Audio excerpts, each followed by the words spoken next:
আসসালামু আলাইকুম, সবাইকে স্বাগতম।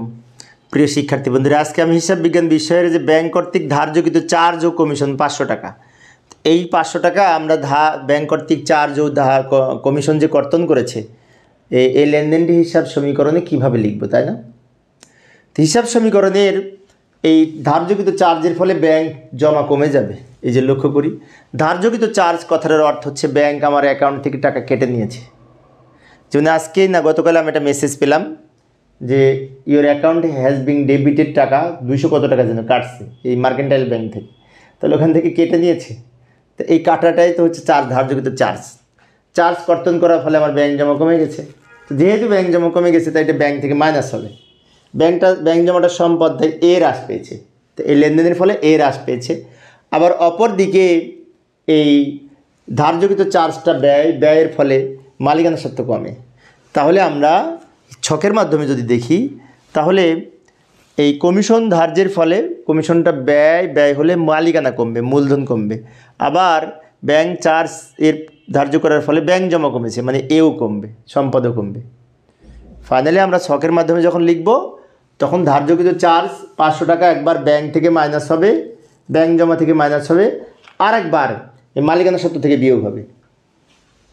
এবং বিয়োগটা আমরা এরা মাইনাস চিহ্ন দিতে পারি অথবা ব্র্যাকেট লিখতে পারি, সমস্যা নেই।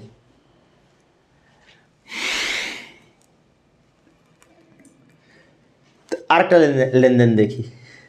মালিকের ছেলের স্কুলের পরীক্ষার ফি ব্যবসা হতে প্রদান করা হলো 300 টাকা। তো এই লেনদেনটা হিসাব সমীকরণের প্রভাব কি হবে, তাই না?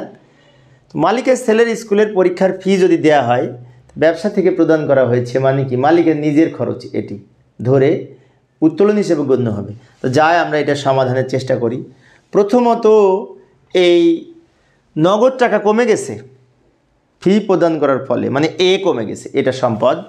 আবার অপর দিকে মালিকের জন্য যেহেতু খরচ, উত্তোলনের ফলে ও ই কমেছে। তো আমরা যদি ছকের মাধ্যমে লক্ষ্য করি তাহলে দেখতে পাই মালিকের স্কুলের ছেলের বেতন দেওয়া হয়েছে 300 টাকা। এই টাকাটা একবার নগদ টাকা কমবে, আর একবার এই উত্তোলনের ফলে মূলধন থেকে কমবে, অর্থাৎ নগদ মাইনাস এবং মালিকানা সত্ত্ব মাইনাস ওই 300 টাকা। এবার আরেকটা লেনদেন দেখি। উপযোগ খরচ পরিশোধ করা হলো 2000 টাকা। এটি হিসাব সমীকরণের প্রভাব কি, তাই না? তো উপযোগ খরচ পরিশোধ করার ফলে একদিকে নগদ টাকা কমে, মানে এ কমে, আর খরচের ফলে আবার ও ই কমবে। তো যাই আমরা সমাধানের চেষ্টা করি। এই যে লক্ষ্য করি, উপযোগ খরচ পরিশোধ করা হলো, এইটার ফলে নগদ টাকা কমে যাবে, পরিশোধ করলে তো নগদ টাকা কমে, আবার নগদ টাকা সম্পদ তাই এ কমবে। আর একটা পক্ষ হচ্ছে উপযোগ খরচের ফলে খরচ হয়, খরচ হলেই মালিকানা কমে, মানে ও ই বলি বা ই যাই বলি না কেন সেটা কমবে। আমরা যদি ছকের মাধ্যমে দেখি তাহলে লক্ষ্য করলে দেখতে পাই উপযোগ খরচ পরিশোধ করা হয়েছে 2000 টাকা, এটার ফলে নগদ টাকা কমবে, মানে নগদ মাইনাস। আবার অপর দিকে এই খরচের জন্য মালিকানা কমবে, মানে ও ই বা ই কমবে, নগদ মাইনাস এবং মালিকানা সত্ত্ব মাইনাস। তো প্রিয় শিক্ষার্থী বন্ধুরা, এই ছিল আমার আজকের আলোচনার বিষয়। আমি শিক্ষার্থীদের জন্য অল্প অল্প করে আলোচনা করি 2-4-5 মিনিটের ক্লাসে, যাতে শিক্ষার্থীরা বোরিং ফিল না করে। তো পরের ক্লাসে আরও এরকম 3-4টা লেনদেন আলোচনা করব। দেখার আমন্ত্রণ রইল। খোদা হাফেজ।